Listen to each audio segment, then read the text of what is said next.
Chapitre 7, la rémunération. Alors, la rémunération, ça peut être le salaire de base, les autres avantages ou les accessoires payés, soit directement, soit indirectement. On va parler de la fixation du salaire. Alors, il faut savoir que depuis 1950, avec la négociation collective, il y a le principe de la liberté contractuelle. Le SMIC. Alors, le SMIC, il faut savoir que déjà, il est augmenté s'il y a une inflation de 2% par an. Il y a un abattement de 20% si on a moins de 17 ans et un abattement de 10% si on est entre 17 et 18 ans. Cet abattement est cependant supprimé après 6 mois d'ancienneté. Concernant les éléments dans la rémunération, il y a le salaire de base, la prime de productivité, les avantages en nature, les avantages en espèces, les majorations diverses et les autres primes. Comme autre prime, nous pouvons avoir la prime de vacances ou bien le 13e mois qui est un usage très répandu dans le monde de l'entreprise. Il y a des éléments à exclure notamment. Il y a les heures supplémentaires qui ne doivent pas être inclus dans la rémunération. Il y a le remboursement de frais. Il y a la prime de suggestion. Alors une prime de suggestion, c'est les primes de froid ou bien les primes de salissure. Et il y a diverses primes qui n'entrent pas dans la rémunération, comme la prime d'assiduité, la prime d'ancienneté, la prime de rendement et la prime de production si c'est assez aléatoire.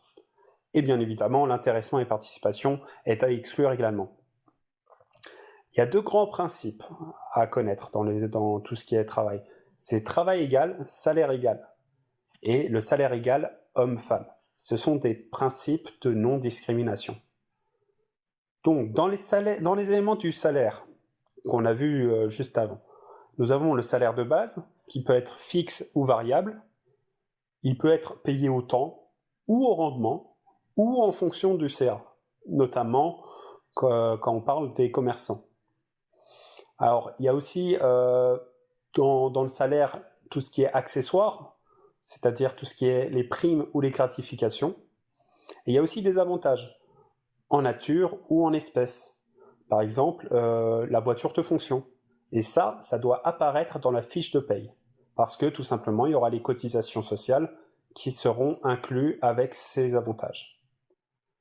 Il faut savoir également que les pourboires peuvent constituer la seule rémunération. Mais c'est assez rare en France. Concernant les indemnités, nous avons les indemnités de licenciement, les indemnités de retraite, et tout ça, c'est exonéré de cotisations sociales, sauf la CSG et CRDS. Alors, vous allez me dire, il y a le salaire, mais il y a aussi le substitut de salaire.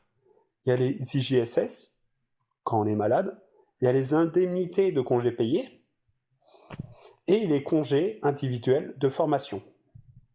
Ça, c'est les substituts de salaire. Maintenant, on va s'intéresser au paiement des salaires. Comment c'est fait? En général, le paiement est fait par virement. Et ça, c'est une obligation pour une entreprise qui a plus de 20 ou 50 salariés à revoir. Et c'est payé tous les mois, mais ça peut être toutes les 2 semaines ou toutes les semaines, comme aux États-Unis.